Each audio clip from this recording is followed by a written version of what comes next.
Oke, halo semuanya. Selamat datang di pembahasan kita kali ini. Coba deh bayangin situasi yang kayaknya hampir kita semua pernah ngalamin. Jam 2 pagi. Anda kebangun, niatnya sih cuma satu ya, pengen ngecek jam di HP yang ada di sebelah bantal.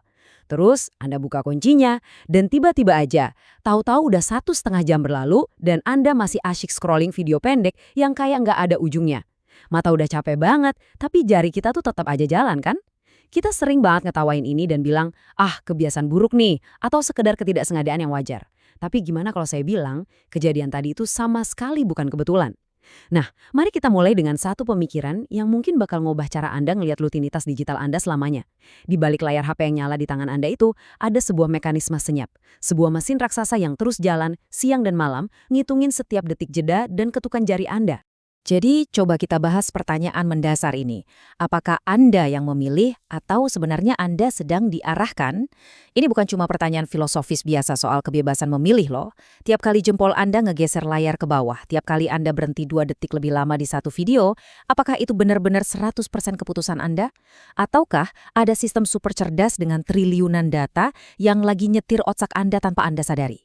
Ibaratnya gini, kita ngerasa pegang kendali penuh atas mobil kita, padahal jalanannya, rambunya, bahkan arah setirnya udah diprogram sedemikian rupa supaya kita nyampe di satu tujuan yang udah ditentuin.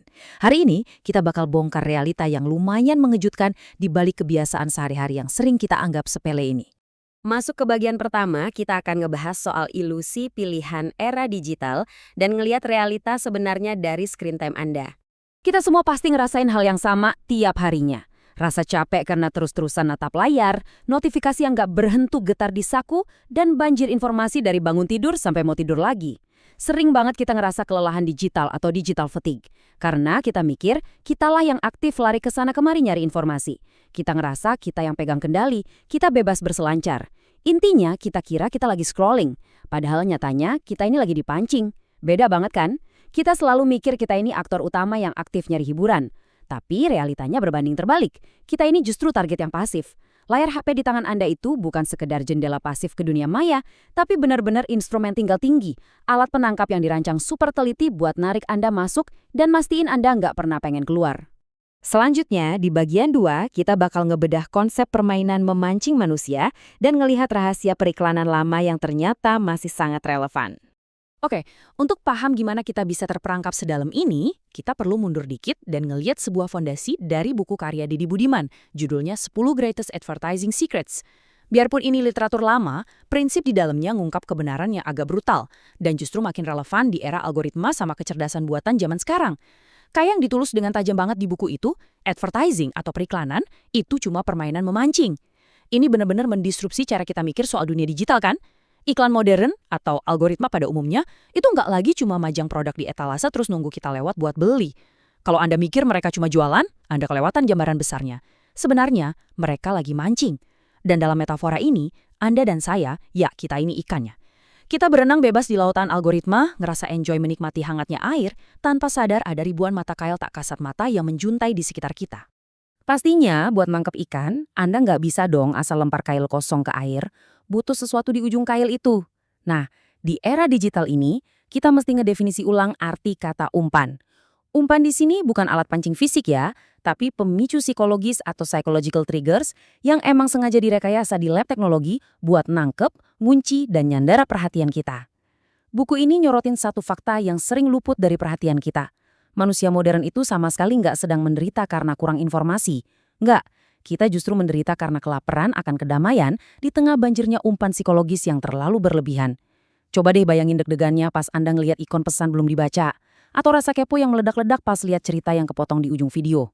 Itu bukan reaksi alami loh, itu respons biologis Anda yang lagi makan umpan yang udah diracik sempurna sama para ahli psikologi di balik layar sana. Sekarang di bagian 3, kita masuk ke jenis umpan digital modern dan membongkar arsitektur tak kasat mata di baliknya. Nah, mari kita bedah strukturnya.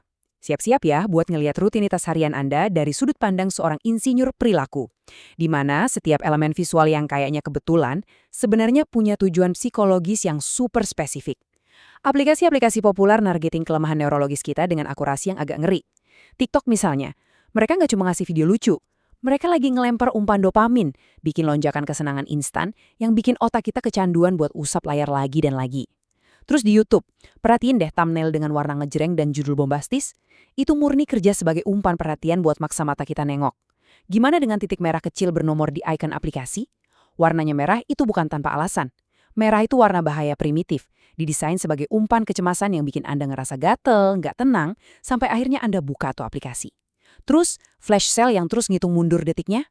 Udah ketebak, itu senjata bernama umpan FOMO, ngeksploitasi kepanikan kita biar nggak ngerasa ketinggalan. Gila kan?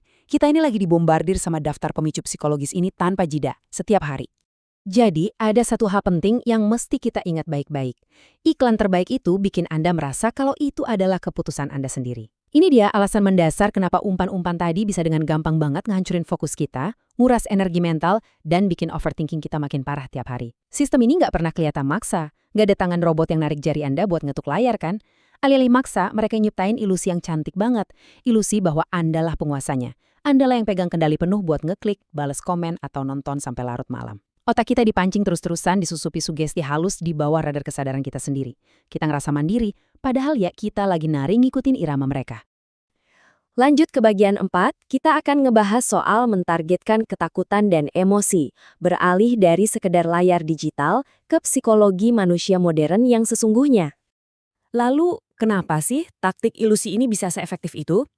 Kalau kita gali lebih dalam, ngelewatin antarmuka digital dan masuk ke inti psikologi manusia, kita bakal nemu jawabannya. Umpan yang sukses itu selalu nargetin emosi Anda, bukan logika rasional Anda.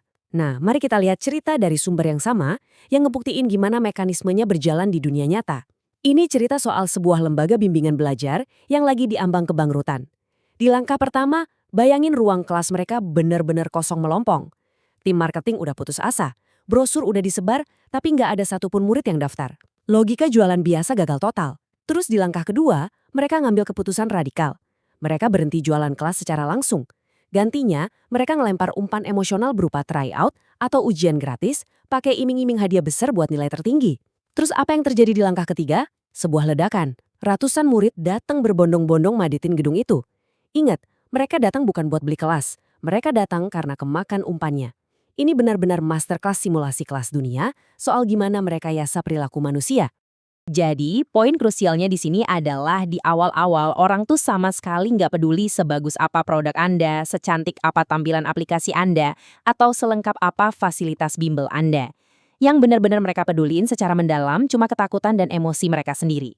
Takut ketinggalan dari teman-temannya, takut gagal ujian, atau takut kalah dalam kompetisi sosial. Bimbel tadi sukses bukan karena promosiin guru yang hebat, tapi karena mereka mancing pakai rasa takut siswa akan kegagalan. Dan tebak apa? Hal yang sama persis lagi terjadi di HP Anda sekarang. Media sosial itu nggak ngejual tombol like, mereka ngeksploitasi rasa takut Anda akan pengucilan sosial. Mereka ngedesain seluruh arsitektur platformnya buat main-main di area kekakutan dasar ini. Rasa takut ketinggalan dan kehausan akan validasi emosional. Cuma supaya Anda ngerasa nggak bisa hidup kalau nggak terus terhubung tiap detiknya. Sekarang kita masuk ke bagian kelima. Mata uang baru, perhatian. Ini dia harta karun sesungguhnya di era modern. Memahami manipulasi emosional skala masif ini, mau nggak mau membawa kita ke sebuah pergeseran paradigma. Di era di mana platform teknologi dengan valuasi triliunan dolar ini ngasih layanan gratis ke kita harus nanya secara kritis dong, apa sebenarnya yang bernilai buat mereka? Jawabannya simpel, tapi cukup bikin merinding. Perhatian manusia adalah mata uang global yang baru. Waktu Anda, berapa detik yang Anda abisin buat ngeliatin satu foto, seberapa sering detak jantung Anda naik pas baca komen, nah itulah aset sesungguhnya yang lagi ditambang. Bayangin deh, ada rig pengeboran minyak raksasa di tengah laut yang ngebor bumi buat nyari minyak mentah. Nah, kayak gitulah platform digital beroperasi. Algoritma itu ibarat mesin bor raksasanya. Dan mereka lagi ngebor emosi, kemarahan, kecemasan, dan ketakutan Anda. Murni cuma buat mompa keluar mata uang berharga bernama perhatian ini sebanyak-banyaknya, buat nanti dijual ke penawar tertinggi. Fakta ini nyadarin kita kenapa wawasan ini tuh krusial banget buat kehidupan modern kita. Karena bahaya sesungguhnya itu bukan ada di iklannya itu sendiri. Jualan barang mahal biasa, ya kan? Bahaya paling nyatanya adalah ketika hidup Anda, produktivitas Anda, dan arah fokus pikiran Anda pelan-pelan dikendaliin sama umpan-umpan ini, sementara Anda masih dengan polosnya ngerasa kalau Anda yang pegang kendali atas takdir digital Anda. Pembahasan kita hari ini nggak dirancang buat sekedar ngajarin trik marketing loh. Ini adalah upaya buat ngebongkar kotak hitam, buat ngejelasin dengan jernih kenapa spesies manusia modern yang pinter-pinter ini kok bisa dengan gampang diarahkan, dikelola, dan dibentuk perilakunya cuma lewat sepotong kaca nyala di tangan mereka. Sebagai penutup dari pembahasan kita kali ini, saya pengen Anda merenungkan satu hal. Jika belakangan ini hidup Anda terasa kelelahan, seolah berlari tapi kehilangan arah, umpan apa yang sebenarnya lagi Anda gigit? Mungkin aja stres kronis, hilangnya rentang fokus, atau capeknya mental Anda hari ini bukan karena kurang tidur atau ngelakuin kesalahan besar. Mungkin itu karena tanpa Anda sadari udah terlalu banyak kail yang nyangkut dan narik-narik keseharian Anda dari berbagai arah. Mulailah lebih waspada. Mulailah perhatiin umpan-umpan di sekitar Anda sebelum Anda mutusin buat ngegigitnya. Terima kasih banyak udah mendalami materi ini bareng saya, dan sampai jumpa di pembahasan berikutnya.